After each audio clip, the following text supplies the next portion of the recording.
जो त्योहार हर किसी के लिए खुशियाँ लाता है, वही अगर किसी के लिए खुशियों की जगह डर साथ लाए तो क्या होगा। सुनकर अजीब लगा होगा। तो दोस्तों, आज मैं आपके लिए लाया हूँ एक ऐसी ही खौफनाक कहानी को अंत तक जरूर सुनना। तो चलिए कहानी को शुरुआत करते हैं।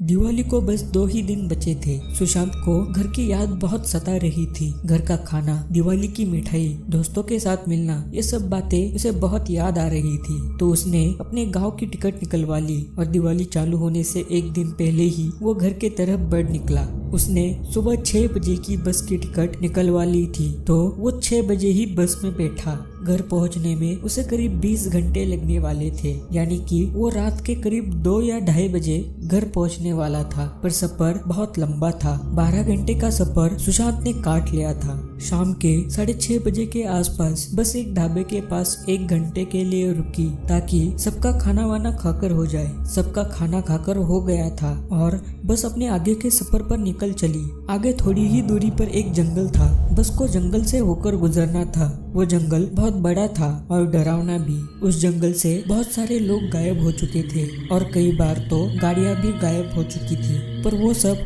रात के 10 बजे के बाद से। अगर 10 बजे के पहले किसी ने रास्ता काट लिया तो वो आराम से घर पहुंच जाता था। बस ड्राइवर को पूरा कॉन्फिडेंस था कि बस 9:30 बजे के पहले ही उस जंगल को क्रॉस कर लेगी। और जिस हिसाब से बस ड्राइवर बस भगा रहा था, उस हिसाब से वो लोग 9:30 से पहले ही वो रास्ता काटने वाले थे। पर कहते हैं ना, किस्मत के आगे किसी का आज तक ना चला है, ना आज के बाद भी चलेगा। जंगल खत्म होने में सिर्फ 20 किलोमीटर रह गए थे और 10 बजने में भी अभी 1 घंटा बचा हुआ था। सभी को लग रहा था कि वो लोग आराम से पहुंच सकते हैं। लेकिन तभी अचानक से रास्ते पर बारिश के मौसम की वजह से जो गड्ढा बना हुआ था, उसमें बस फंस गई। यानी कि बस का एक टायर उसमें फंस गया था। बस एक बाजू में बहुत झुक गई थी और सभी लोगों को इतनी ठंडी में भी पसीना छूट गया था। सब लोग बहुत डर गए थे, खासकर सुशांत। किसी की भी बस के नीचे उतरने की हिम्मत नहीं हो रही थी। पर अगर अभी बस को उस जंगल से बाहर नहीं निकाला तो वो बस कभी वहां से बाहर नहीं निकलेगी, ऐसा बस ड्राइवर बोला।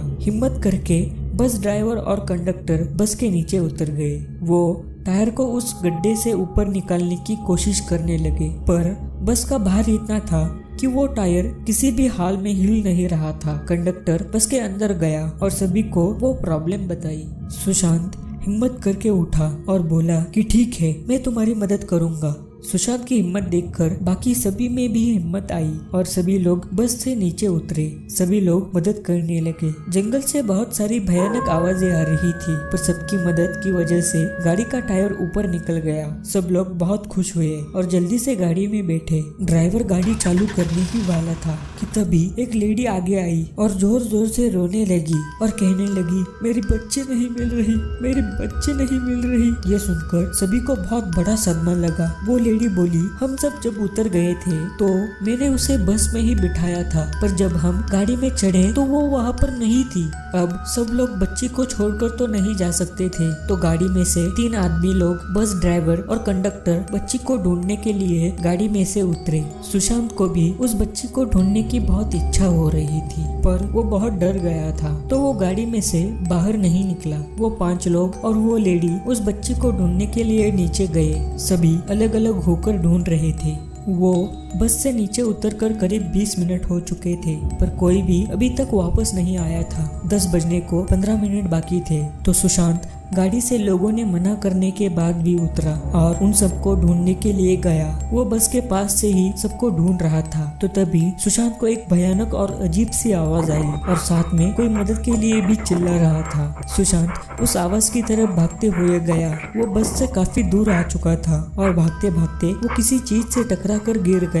वो चीज कोई और नहीं बल्कि कंडक्टर की लाश थी। वो दृश्य देखकर सुशांत को बहुत बड़ा झटका लगा। कंडक्टर की लाश के पास पैसेंजर्स की लिस्ट और फोटो पड़े हुए थे। वो उसने उठाए और जब उसे खोलकर देखा तो वो एकदम से शॉक में चला गया। उस लिस्ट में उस लेडी का, यानी कि वो लेडी जो बच्ची खो गई है ऐसा बोल रही थी, उसका नाम और फोटो दोनों ही नहीं थे। ये सब देखकर सुशांत को पता चला कि कुछ गड़बड़ तो जरूर है और सुशांत वो लिस्ट लेके बस की तरफ भागा। उसे उसके पीछे पीछे कोई भाग रहा है ऐसा एहसास हो रहा था, लेकिन वो रुका नहीं और उससे जितना हो सके उतनी तेजी से वो भागा। जब सुशांत वो बस जहाँ पर बंद पड़ी थी उस जगह पर पहुंचा तो उसके रोंगटे खड़े हो गए। बस उस जगह पर नहीं थी, ना कोई और पैसेंजर था। सुशांत उस जगह पर बिल्कुल अकेला था। वो बहुत डरा हुआ था। उसे क्या करूं वो कुछ भी सूझ नहीं रहा था। वो रोने लगा। उसे जंगल से बहुत सारी भयानक आवाजें आने लगी थी। आगे सुशांत के साथ क्या हुआ ये जानने के लिए देखिए इस वीडियो का पार्ट 2।